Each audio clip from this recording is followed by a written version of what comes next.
Hello and welcome to another Stats Perform preview of a big game this weekend. It's the Madrid derby.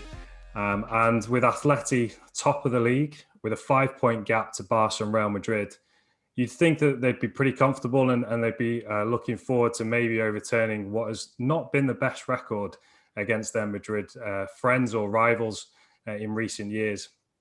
But as we're going to talk about today, it's maybe not been that easy for Atleti in recent games, but Real have also not been on the best form despite the results. So we're going to dive into that a little bit more. And I'm joined by Jens Melvang, who is himself a Galactico conqueror. So we're going to take a deep dive into the Madrid derby this weekend. Okay, Jens, so let's have a look at Atleti first. And let's talk a little bit about the form of these two teams coming into this game. As we've said, they're Atleti are top of the league, but neither team have played particularly well in recent weeks, particularly since Christmas. Atleti are coming into this game on the back of losses against Levante and Chelsea in the Champions League, and then a pretty unconvincing win against Villarreal at the weekend. And on the Real side, they've sneaked 1-0 wins against Valladolid and Atalanta, and they got a late goal in a draw against Sociedad on Monday night. So neither team are on red-hot form. Now, before you break down Atletico, I'm going to give you a few stats that Diego Simeone is going to have to contend with this weekend. So Atletico haven't won any of their last 9 La Liga meetings with Real Madrid. They've drawn 5 and lost 4. And the last time they beat them was in 2016, and they won 3-0 away. And that was Zidane's first derby. That was his first Madrid derby as a manager. Real have kept a clean sheet in each of their last 3 games against Atletico, and they've conceded just 3 goals in those 9 games, keeping 6 clean sheets. So even just those 2, that's a pretty tough task for Atleti, despite their league position. So before we get to that, though, you've got a reasonable history of beating Real Madrid yourself back in 1994 when I was 5 years old. So tell us what the comparison is to 1994 to maybe what Atleti need to do against Real this weekend. Yeah, I think actually the strategy might be very similar, because at the time, what we were sitting back and leaving quite a lot of space and the ball, of course, to Real Madrid, and then trying to play on fast breaks or counterattacks whenever that opportunity arises. And the other thing is, sometimes when you manage to get the team high up on the pitch in certain situations, you do high press. And that's actually very close to the way that Atletico is playing. They like to give the ball and the space to the opponent, and then try to play on basically the opponent errors and focus on that aspect. And actually, if we're looking at the style of play of both teams, they suit each other pretty well, where Atletico is sitting back and leaving the ball in space to Real Madrid, who are really dominant in that playing style, having a lot of sustained threat and build up high up on the pitch and playing fast tempo around the ball, around the penalty area in these situations. But one of the things that we actually could look at here to figure out, what the possible outcome would be, that we could check out how Atletico has performed against other teams playing like this in this season. Because as you mentioned, they have been struggling lately, but if we go back throughout the last games where they've played against teams who use a really, who has a lot of sustained threat and have the ball around the penalty area. I checked out the last, the top 7 teams having most sustained threat in La Liga. And in these, there was 8 games. In all of these 8 games, they won 7 games and they lost 1. But they only conceded 3 goals in these games. Now, the game they lost was against Real Madrid, but the 2 goals they scored was on set plays. So if you're looking at the actual in-play situations, they're very comfortable in playing in this phase here, because they won all the remaining of these games. And the other goal that the third goal that they conceded, I think was against Betis, was also a set play. So they have actually not conceded against these teams here any goals in open play. And that's quite impressive, actually. Yeah, I have to admit, I think looking at Real's performances in the last few weeks, Valladolid against Atalanta in the Champions League. Obviously, Atalanta went down to 10 men early on in that game. And even in the Sociedad game on Monday, they've dominated possession. They've dominated possession in the final third, but they've really struggled to break teams down. We'll talk a little bit about that in a minute. But I do think that despite that record that Atleti have in the last sort of 10 games against Real Madrid, Atleti are probably the worst team Real could face at this moment in time because of that structure and that solidity in possession. So, but one of the challenges that Atleti have is that in the last 10 games between these two clubs, Atletico have scored only 4 goals themselves. And all of those came from Barca's Antoine Griezmann now. So, yes, they have João Felix. Yes, they have Luis Suarez now. Where are Atleti going to get these goals from? If they're going to sit back, are they going to counter-attack? Is that going to be the way they play? Yeah, so you hit on a really a good point there, because if we're looking at the successful teams against Real Madrid, so the 4 games that Real Madrid lost this season, we can see that the main aspect of the playing style of these teams is counterattacks. They basically have 40% more, or almost 50% more counterattacks than the average of the league in these games there. So counterattack is a really crucial element for Atletico in this game here. And also in these games, we can see that 40% of these counterattacks have led to shots. So Real Madrid gives them, opportunities to create chances in these situations. The only issue we have here is that Atletico is the worst counterattacking team in La Liga. So, and not only in terms of the number of counterattacks per game, but also in terms of efficiency. So unless they can get that going and be dangerous on these counterattacks, they'll probably struggle, I think. And that would be key moment for this game here. Okay, yeah. And so what you're saying is they're going to sit back, they're going to defend the box really well, but they may struggle to counterattack if that's going to be their only opportunity. So sounds like, they've got to get some set plays. They've got to get, Koke putting balls into the box, Sal putting balls into the box, and they've got to hope that they can get on the end of those, because it may be a struggle for Atleti to play that counter-attacking style. Okay, so let's flip to Real Madrid. I'm going to get Real Madrid's excuses in at the beginning. I'm going to get Zidane's excuses in at the beginning. So it's been well documented in the last sort of month or so how many players Real Madrid have been missing. In the last 2 games, they've basically had to fill their subs bench with kids from Castilla.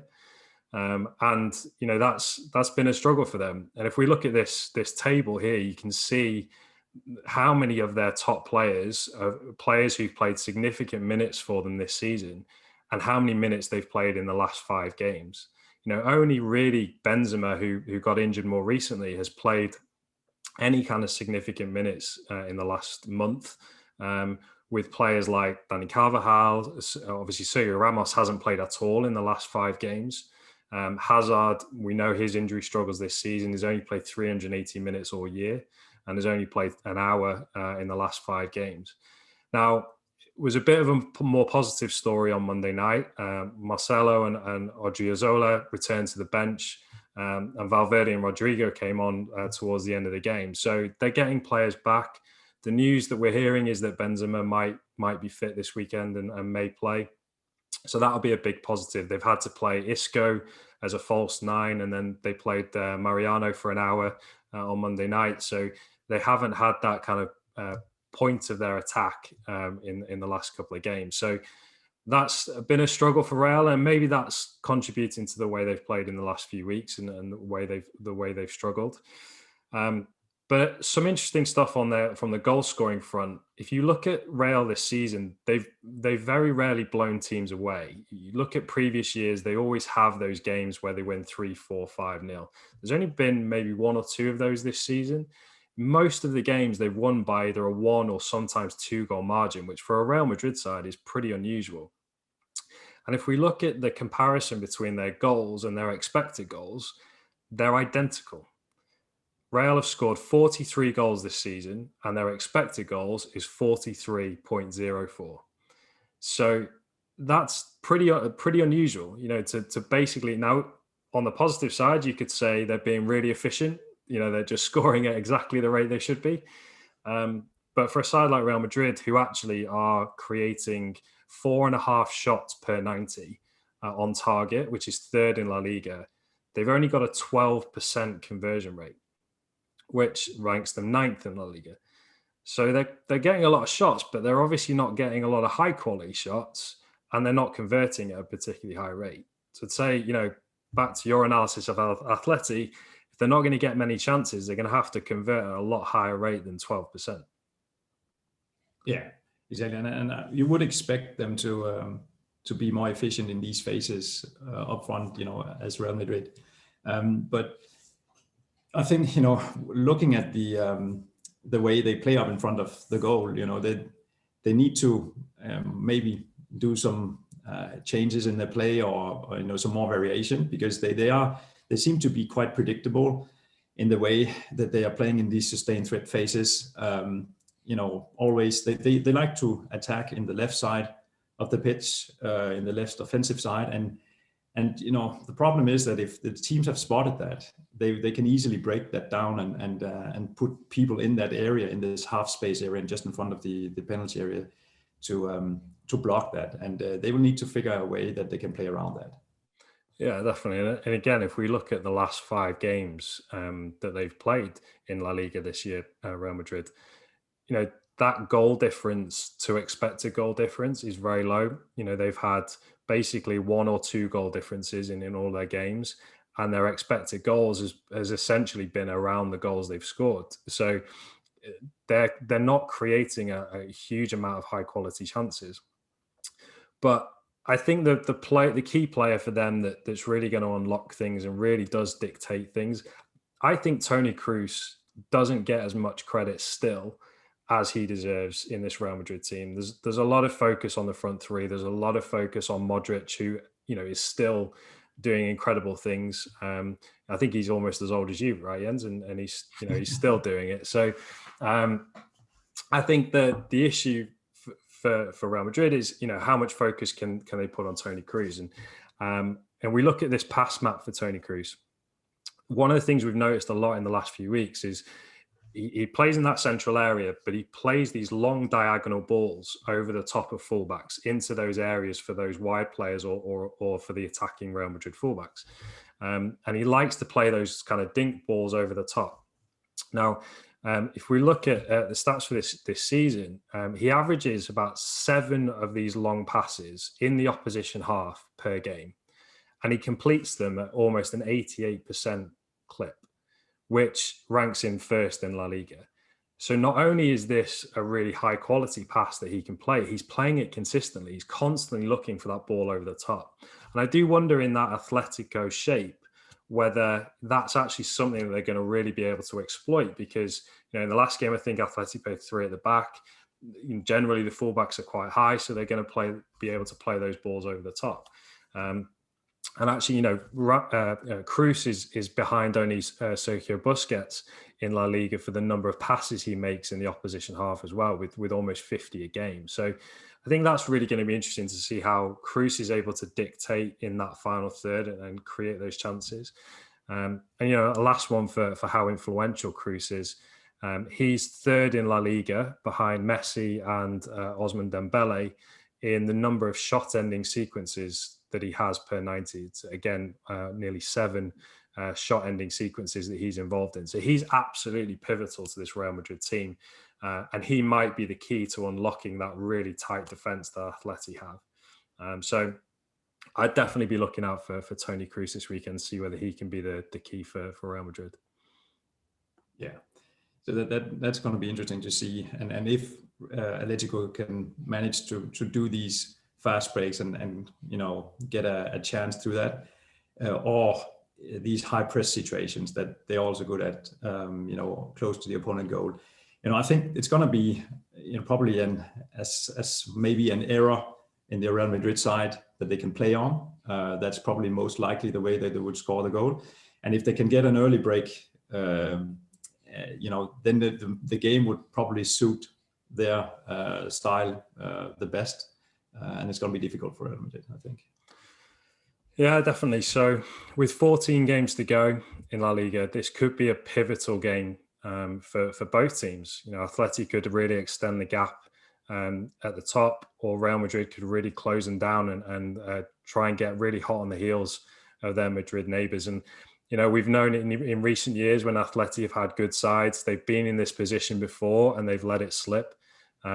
So there'll be huge pressure with Real Madrid getting some of those key players back. Can they put that pressure on Atleti with a win this weekend? Obviously, a lot of the conversation we've had today is about the lack of goals, a lot of clean sheets in recent games between these two teams. Real Madrid have the third best defensive record with only 20 goals conceded in La Liga, but Atleti are top in that. So don't put bets on big goals this weekend. I think it is going to be tight. It's going to be a really tight game for both teams. And as Jens said, maybe it will be a mistake on one end or the other that could seal it. So thank you for joining us. Look forward to the game. Look forward to seeing which side of Madrid gets the bragging rights this weekend and who goes into the home stretch with a lot of momentum to try and take that La Liga title. Look forward to joining you again on another Stats Perform Tactical Preview.